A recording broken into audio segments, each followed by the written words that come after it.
Hello, and welcome back. And this is a fascinating article here, and this is all as Prince Harry is still pursuing legal action concerning his security in the UK. So, this is an article that has come to my attention. So, let's get straight into this from Yahoo News. And it's titled Royal Staff and the British Government Need to Make Sure Harry and His Family Get the Security They Need Before It's Too Late. And then it says, it took mere seconds for Jaswant Singh Chahal to be arrested after breaking onto the grounds of Windsor Castle last Christmas Day, masked and armed with a loaded crossbow. The 19-year-old had plans to break in and do away with the Queen as she joined Prince Charles and Camilla, Duchess of Cornwall, for family celebrations. But despite his chilling determination, the man barely managed a few steps before being tackled to the ground.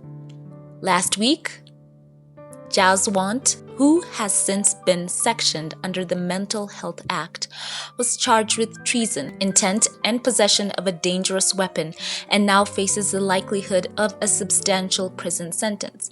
Though it is the first time the 1842 Treason Act has been used in over 4 decades, the last time being when a teenager was jailed for firing blank shots at the Queen during Trooping the Colour in 1981.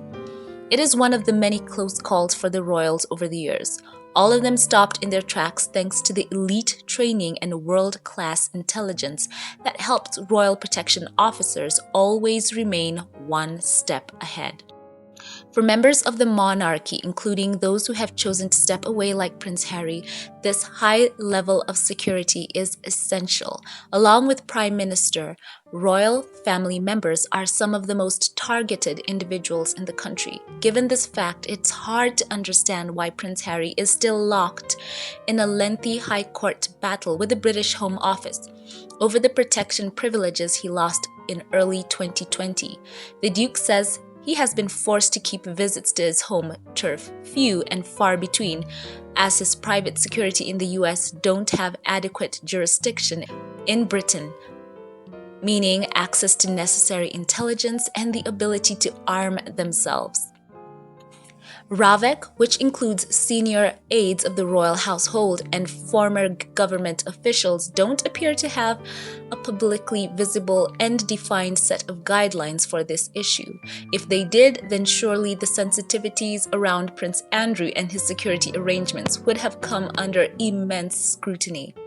Though stripped of all royal patronages and military affiliations, after the shame of his close friendship with Epstein and paying out millions to his accuser, Virginia Giuffre, Andrew's Scotland Yard protection remains an annual and unchallenged cost of around £500,000 to the British taxpayer. I'm going to repeat that number, £500,000 to the British taxpayer. The article goes on to say Harry's fears aren't rooted in paranoia. While covering Harry and Meghan's time as working royals, Omid writes that he was made aware of the astonishingly high number of threats sent to the couple, the majority received from the UK locations, and many of them rooted in racism towards the Duchess. It's no different today. Sources tell him that during the Sussex's family visit for the Platinum Jubilee, they were given state security, for it was an official royal event.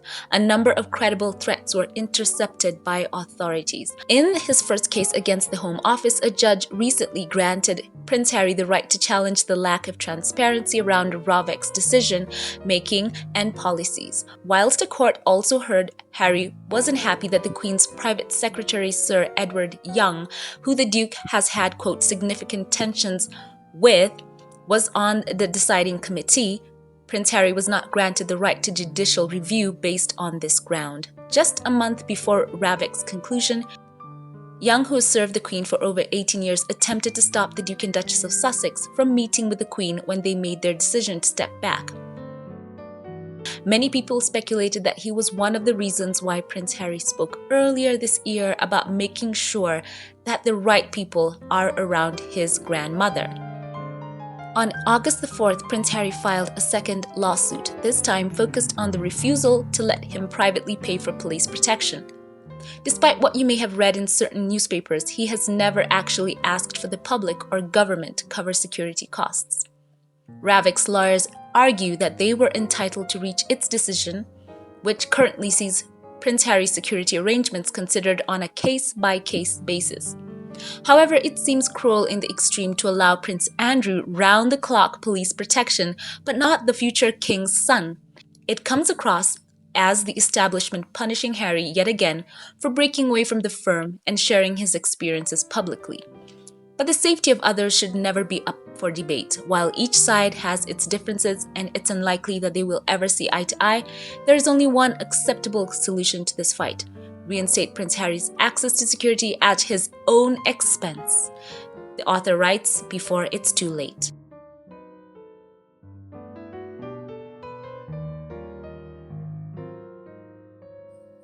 So what do you think about this article?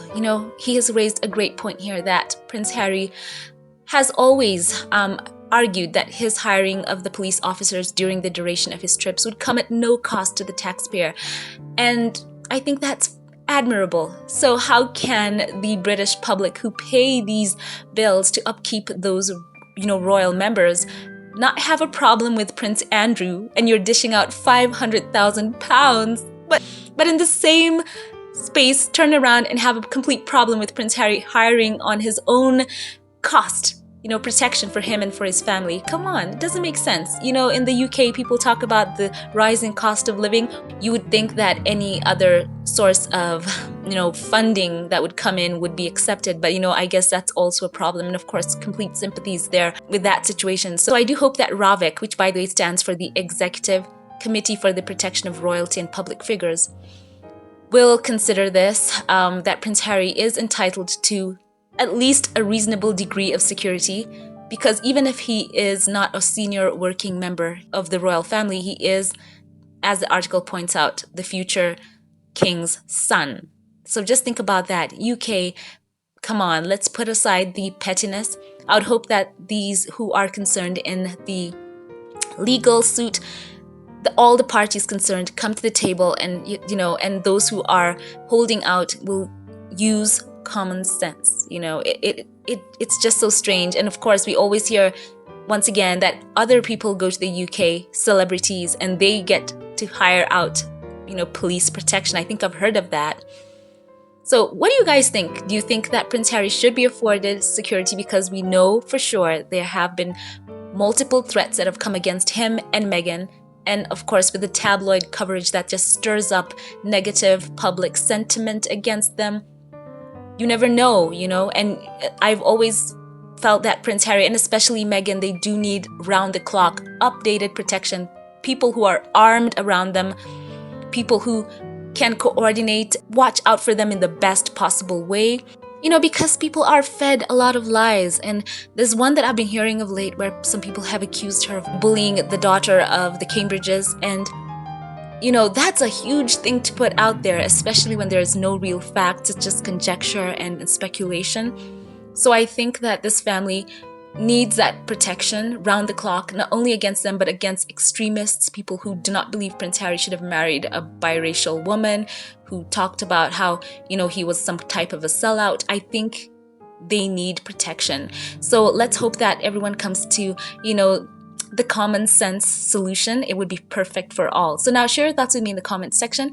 And before we log off, always a special thank you to those who support this channel financially. I want to give a special shout out right now to Scotty and Norma Brown. Thank you so much for your support for me on this channel, on so many platforms, in so many ways. Thank you for your giving through Patreon, through membership, and super chats. I appreciate you so much. You are so special to me, and I want to say thank you. And I pray for you every day. And I'm just so grateful to God that He sent you my way. And now also a special thank you right now to Valerie Sedano. Thank you so much for your love and support. I love you so much. And I'm sending you internet hugs right now. And a special thank you to Bernadine Robinson as well. Thank you so much for giving during the lives. You are so dear to me and I appreciate you. And once more, thank you to Henrietta Palmer. Thank you so much for your support of this channel. Thank you. I love you and I pray for you every day. Thank you so much for watching. Once again, to those who like, comment, and share, I appreciate you. Leave your thoughts below. Thank you once again, and I will catch you in the next one. Have a blessed one.